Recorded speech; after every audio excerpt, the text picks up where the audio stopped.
नमस्कार साथियों, RBSC books आधारित राजस्थान जीके की एक और क्लास में आप सबका स्वागत है।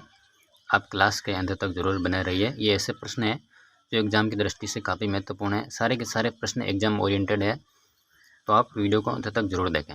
चलिए क्लास को स्टार्ट करते हैं। लक्ष्मण जी का अवतार के रूप में किस लोक देवता को जाना जाता है? ये प्रश्न अभी पटवारी भर्ती परीक्षा में पूछा गया है। ये ऐसे प्रश्न है जो ये इस किताब से सीधे पुटअप हो जाते हैं आरबीएससी की किताबों से, तो आप वीडियो को अंत तक जरूर देखें। लक्ष्मण जी का अवतार के रूप में किस लोक देवता को जाना जाता है? गोगा जी, तेजा जी, बाबू जी या कल्ला जी? तो जो लक्ष्मण जी का अवतार है वो बाबू जी को, लक्ष्मण जी के अवतार के रूप में बाबू जी को पूजा जाता है। हमारा इस प्रश्न का जो उत्तर होगा वो से इसका राइट आंसर हो जाएगा। कल्ला जी जो है वो 4 हाथों वाले लोक देवता हैं। तेजा जी का जन्म करनाल नागौर में हुआ था। गोगा जी का जन्म जो है वो ददरेवा चूरू में हुआ था। हमारा अगला प्रश्न है, बाबू जी का मुख्य पूजा स्थल स्थित है? कोल्लू पलौदी, सावा चूरू, रामदेवरा जैसलमेर, डीडवाना नागौर।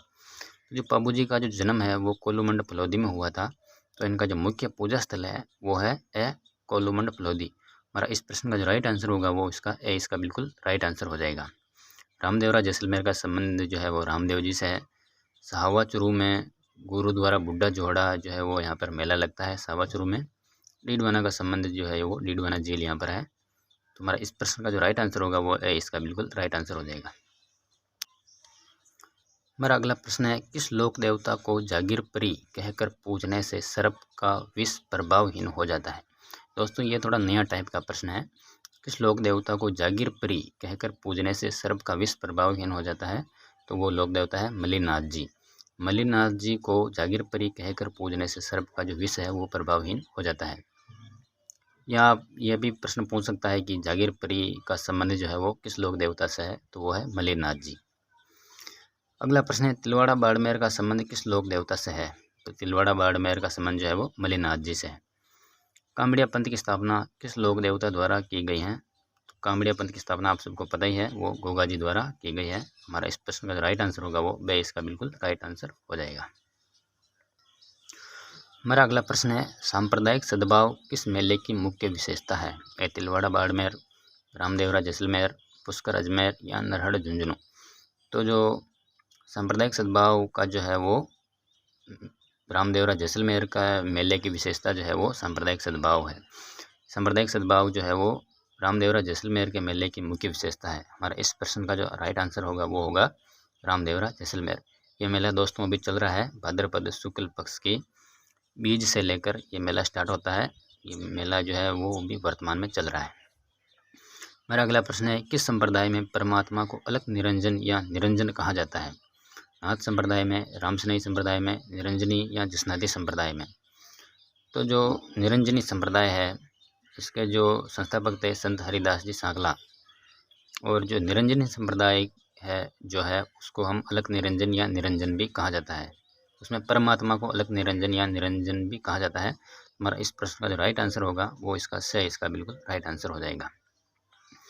किस लोक देवता का समाधि स्थल या स्थान मुकाम कहलाता है? गोगा जी, जाम्बो जी, बाबू जी या कल्ला जी?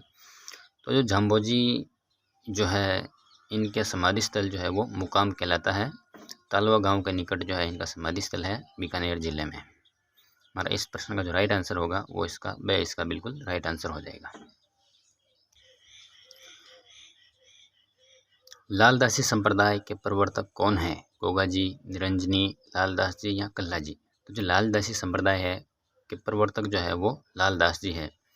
इनका जो जन्म है वो हुआ था, लालदास जी का जो जन्म है वो जो है धौलीधुप अलवर ज़िले में हुआ था। और इस लालदासी संप्रदाय की जो प्रधान पीठ है वो है नगला जहाज भरतपुर ज़िले में। और जो लालदास जी की जो समाधि है वो है शेरगढ़ कोटपुतली बहरोड ज़िले में। तो लालदास जी का संबंध जो है वो 3 जिलों से है। इनका जन्म अलग ज़िले में हुआ था, इनकी प्रधान पीठ अलग ज़िले में है और इनकी जो समाधि है वो अलग ज़िले में है। तो आप इस प्रश्न का विशिष्ट रूप से ध्यान रखिएगा। हमारा अगला प्रश्न है, कृष्ण भक्ति का विचार मीरा को किस से प्राप्त हुआ था?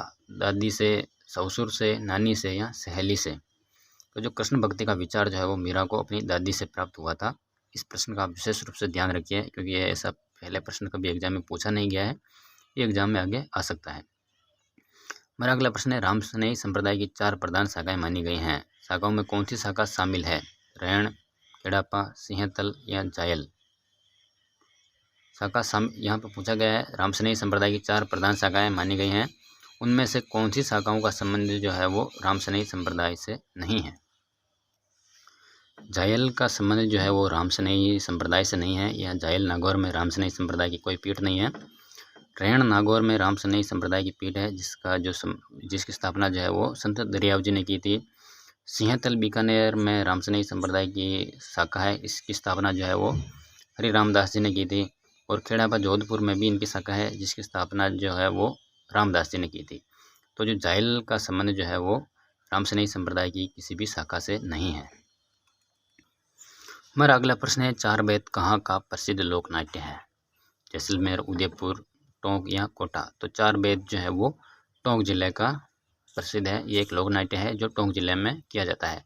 तो हमारा इस प्रश्न का जो राइट आंसर होगा वो होगा से, इसका बिल्कुल राइट आंसर हो जाएगा। नौटंकी का खेल प्रचलित है जैसलमेर, उदयपुर, सवाई माधोपुर या कोटा।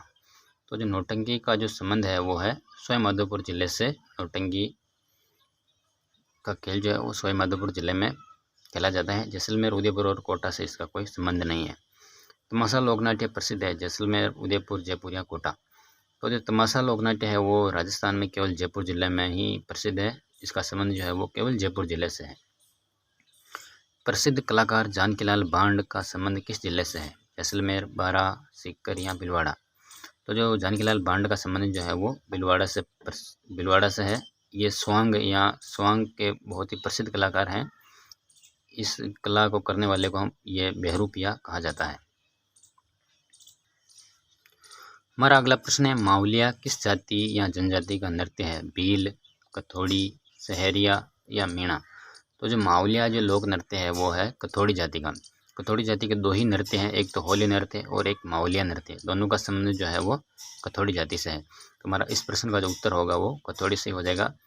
भील जनजाति के जो नृत्य है वो है गैर, घूमरा, गौरी, नेजा, हाथीमना, द्विचक्री, रमणी, बगोरिया, सुकर। ये जो है भील जनजाति का नृत्य है। सहरिया जनजाति का जो नृत्य है वो है शिकार, जेला, बिछुआ, लहंगी। और मीणा जनजाति का कोई नृत्य नहीं है। तो हमारा इस प्रश्न का जो राइट आंसर होगा वो कथोड़ी इसका सही आंसर हो जाएगा। प्रसिद्ध नृत्यांगना गुलाबो ने किस नृत्य से देश विदेश में पहचान दिलाई। ये थोड़ा कटरा है, ये मैं आपको बोल रहा हूँ तो आप सुन लीजिएगा। थोड़ा कोऑपरेट करें क्लास को। कोऑपरेट करना ही जीवन का एक उद्देश्य भी है। जीवन में कोऑपरेट करना भी आपको सीखना चाहिए। प्रसिद्ध नृत्यांगना गुलाबो ने किस नृत्य से देश विदेश में पहचान दिलाई है। तो वो है कालबेलिया नृत्य। गुलाबो का संबंध जो है वो कालबेलिया नृत्य से है। इन्होंने कालबेलिया नृत्य से अपनी एक विशिष्ट पहचान बनाई है। मांगीबाई और लक्ष्मणदास किसके प्रमुख नृत्यकार हैं। कालबेलिया का संबंध गुलाबो से है, भवाई से नहीं है, तेरहताली या घूमर। तो जो मांगीबाई और लक्ष्मणदास का संबंध जो है वो तेरहताली नृत्य से है। तेरहताली नृत्य के जो प्रमुख कलाकार वो है मांगीबाई, मोहनी, लक्ष्मणदास आदि जो है वो तेरहताली नृत्य के प्रमुख कलाकार हैं। भवाई नृत्य का जो कलाकार है वो है रूप सिंह शेखावत, श्रेष्ठा सोनी, अस्मिता काला, तारा शर्मा, दयाराम, कृष्णा व्यास, प्रवीण कुमार। ये सब जो है वो भवाई नृत्य कलाकार हैं। और मांगीबाई, मोहनी और लक्ष्मणदास का संबंध जो है वो तेरहताली नृत्य से है। तुम्हारा इस प्रश्न का जो राइट आंसर होगा वो से इसका बिल्कुल राइट आंसर हो जाएगा। तो दोस्तों आज की क्लास में इतना ही। मिलते हैं नेक्स्ट वीडियो में, तब तक के लिए जय हिंद। तो दोस्तों ऐसे ही लगे रहो, सफलता निश्चित ही एक दिन आपके कदमों में होगी। धन्यवाद।